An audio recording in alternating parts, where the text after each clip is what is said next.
तो दोस्तों आप देख रहे हैं मेरा YouTube चैनल ऑलराउंडर रामपुरी। तो अपने इस चैनल पर मैं कुछ मैकेनिकल टेक से रिलेटेड वीडियोस अपलोड करता हूं, जैसे कि कंबाइन हार्वेस्टर है उससे रिलेटेड वीडियो इस पर डालता हूं, और ट्रैक्टर से रिलेटेड भी वीडियो इस पर डालता हूं, मैं कार से रिलेटेड वीडियोस भी इस पर अपलोड करता हूं मैं, और मोटरसाइकिल से रिलेटेड भी वीडियो अपलोड करता हूं मैं इस पर। तो जो मुझे लगता है कि कुछ टेक्निकल चीजें हैं इसमें जो आपको भी पता होनी चाहिए, वो अपने इस चैनल पर मैं अपलोड करता हूं। तो मुझे उम्मीद है कि ये चैनल आपको बहुत पसंद आएगा, तो आप मेरे चैनल को सब्सक्राइब कर लेना।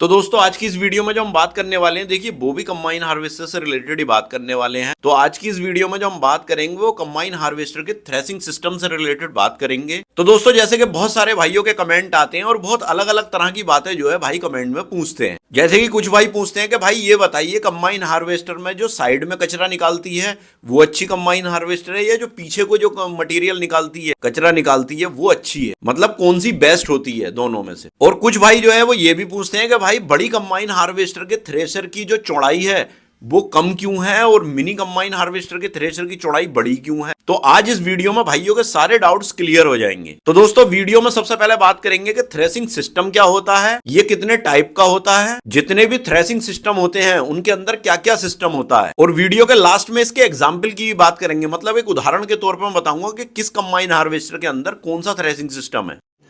रुको जरा सबर करो। तो वीडियो में लास्ट तक बने रहें। तो सबसे पहला पॉइंट आता है कि थ्रेसिंग सिस्टम क्या होता है। तो दोस्तों देखिए कंबाइन हार्वेस्टर के अंदर थ्रेसिंग सिस्टम ही सबसे इंपॉर्टेंट चीज होती है। तो जैसे आपने देखा होगा आगे देखिए कटर लगा हुआ रहता है, उसे फीडर के थ्रू जब मटेरियल अंदर जाता है तो वो थ्रेसिंग सिस्टम में पहुंचता है। तो थ्रेसिंग सिस्टम में क्या होता है, एक तरह का जो है ड्रम लगाया हुआ होता है, उसके अंदर देखिए एक तो स्पाइक्स टाइप के लगे रहते हैं, और एक दूसरी सिस्टम भी होता है जो उसमें खाली निशान रहते हैं। तो वो तो गेहूं वाला थ्रेशर होता है, और स्पाइक्स जिसमें लगे रहते हैं वो धान वाला होता है।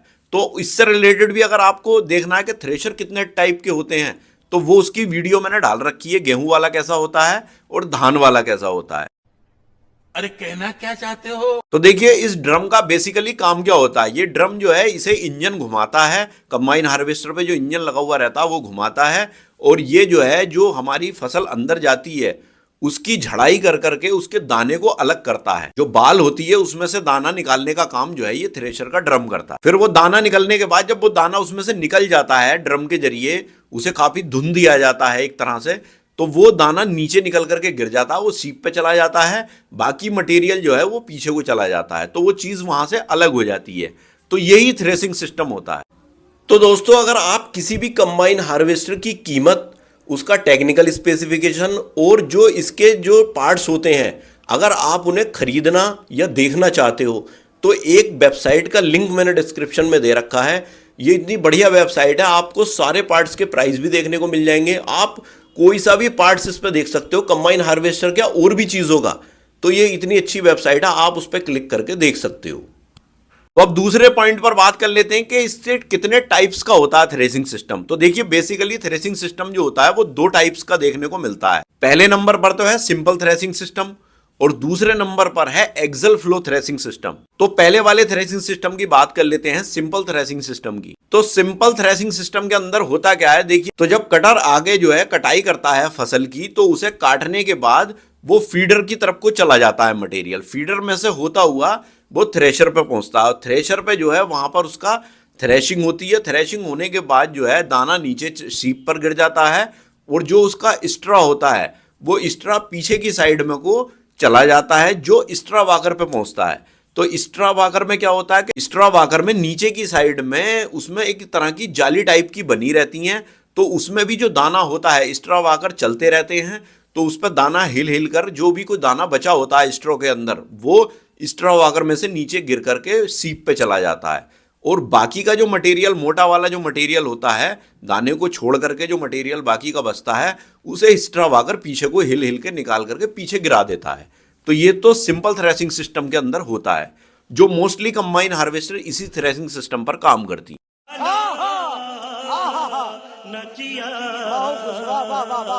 अब दूसरे नंबर पर आता है एक्सेल फ्लो थ्रेसिंग सिस्टम। तो इसमें क्या होता है, देखिए सेम उसी तरह से इसमें भी रहता है। जैसे क्या होता है कि आगे जो कटाई कटर करता है फसल की, वो फीडर के थ्रू ही थ्रेशिंग ड्रम पर जाती है, तो वो वहां पर थ्रेश होता है सेम उसी की तरह जैसे सिंपल थ्रेसिंग सिस्टम के अंदर होता है।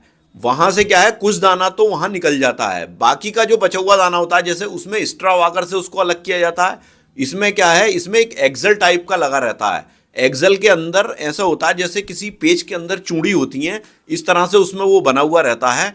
तो वो मटेरियल जो है बाकी का उसके ऊपर चला जाता है, तो वो वहां पर उसको घुमा करके क्लीन करता है। तो उसमें से दाना जो बच जाता है वो दाना वहीं को गिर के निकल जाता है, और बाकी का सिस्टम वो उसे निकाल करके घूमता रहता है और वो पीछे को फेंकता रहता है। तो अब वो चाहे मशीन में पीछे को निकाले या साइड में निकाले, वो एक ही बात है, वो एक्सेल फ्लो पे काम करता है, उसमें एक्स्ट्रा वाकर नहीं होती। तो मतलब इसमें थ्रेशिंग दो तरह से होती है, एक तो देखिए ड्रम पे होती है और एक एक्सेल पे होती है, फिर उसके बाद एक्स्ट्रा बाहर निकलता है। तो अब इसके एग्जाम्पल की बात कर लेते हैं, इसके उदाहरण क्या क्या, किस कंबाइन हार्वेस्टर के अंदर ये सिस्टम देखने को मिलते हैं। तो दोस्तों मैंने कुछ कंबाइन हार्वेस्टर के पार्ट्स वगैरह जो हैं, जैसे एडब्ल्यू यूरिया है, या आप टूल बॉक्स लेते हो या ग्रीस की बाल्टी लेते हो, जो भी कंबाइन हार्वेस्टर में जो चीज़ें यूज़ होती हैं, तो देखिए मैंने उसका ऑनलाइन अगर आपको परचेज करनी है, कभी कभी क्या होता है किसी एरिया में आप फंस जाते हो, वहाँ पर आपको दुकान नहीं मिलती या कुछ नहीं है, तो इस तरह की चीज़ें आप ऑनलाइन भी मंगा सकते हो।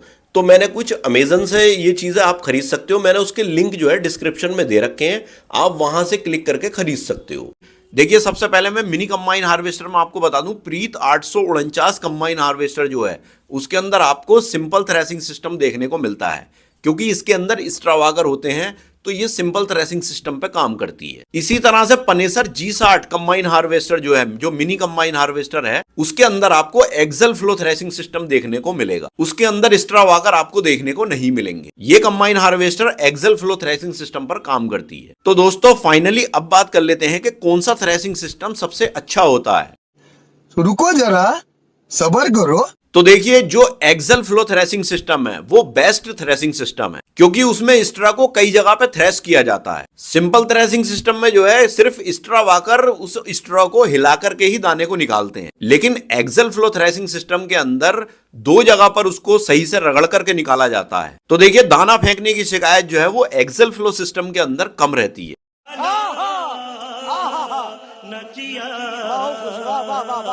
तो जैसे कि कमेंट में भाई ने पूछा था कि साइड में स्ट्रॉ फेंकने वाली अच्छी है या पीछे की तरफ को स्ट्रॉ फेंकने वाली अच्छी है, तो साइड में जो स्ट्रॉ फेंकती है मशीन वो एक्सेल फ्लो सिस्टम पे काम करती है। लेकिन हम इंडियंस ने जो है जो रियल एक्सेल फ्लो सिस्टम है उसकी जो वर्किंग है उसमें भी जुगाड़ कर लिया है, मतलब डबल सिस्टम ना करके एक ही ड्रम में एक्सेल फ्लो बना दिया है। काम तो ये भी सही करता है, उसमें कोई दिक्कत नहीं है। अगर ये रियल एक्सेल फ्लो सिस्टम पर अगर काम करते तो देखिए स्ट्रा साइड में ना गिर के पीछे की साइड में गिरता, क्योंकि देखिए जो real axial flow threshing system है उसके अंदर जो है जो मेन ड्रम है, मेन ड्रम के पीछे जो एक्सेल होता है वो लंबाई में लगा हुआ रहता है, तो वो पीछे को ही निकालता है स्ट्रा। लेकिन इंडियंस ने क्या किया है कि देखिए जो मेन ड्रम है, मेन ड्रम के अंदर ही एक्सेल फ्लो वाला बना दिया, जैसे पेच में निशान होते हैं, किसी भी पेच में निशान होते हैं उस तरह के उसी ड्रम में निशान बना दिए हैं। तो मटेरियल जब उस पर आता है तो वहीं पे थ्रेश होकर और वहीं साइड में को निकलता रहता है। ये सिस्टम कर दिया है, मतलब बड़ा सिस्टम ना बना करके जो रियल है, जो फॉरेन कंट्रीज में चलता है वो सिस्टम इन्होंने ना करके एक छोटा सा सिस्टम बना दिया है, मतलब उसमें भी एक जुगाड़ निकाल लिया है जिसपे ये बेस्ड है, क्योंकि नहीं तो फिर सिस्टम और बड़ा हो जाता और महंगा हो जाता। अब आई दूसरे कमेंट की बात, जैसे एक भाई ने पूछा था कि बड़ी कंबाइन हार्वेस्टर का जो थ्रेशर है उसकी चौड़ाई जो है वो कम है और मिनी कंबाइन हार्वेस्टर के थ्रेशर की चौड़ाई ज्यादा क्यों है, मतलब उसके जो है वो ज्यादा क्यों है। तो ये जो साइज है वो देखिए एक्सेल फ्लो सिस्टम की वजह से जो है बड़ा हो जाता है, क्योंकि उसमें मटेरियल को बाहर निकालने के लिए वो जो मैंने बताया आपको कि वो पेज की तरह से सिस्टम दिया होता है, तो उसकी वजह से सिस्टम थोड़ा सा बड़ा करना पड़ जाता है उसका ड्रम, इसलिए उसका साइज बड़ा हो जाता है। तो दोस्तों ये तो सब बात हुई देखिए थ्रेसिंग सिस्टम से रिलेटेड। तो इससे रिलेटेड अगर आपकी कोई भी क्वेरी है या कोई भी सजेशन है मेरे लिए, तो आप मुझे कमेंट बॉक्स में कमेंट कर सकते हो। तो दोस्तों आई होप कि ये वीडियो मेरा आपको बहुत पसंद आया होगा, और अगर ये वीडियो मेरा आपको पसंद आया तो प्लीज वीडियो को लाइक करें, ज्यादा से ज्यादा शेयर भी करें, और अगर आप मेरे चैनल पर नए हैं तो प्लीज चैनल को सब्सक्राइब करें। तो मिलते हैं इसी तरह के किसी नेक्स्ट वीडियो में, तब तक के लिए थैंक यू, बाय।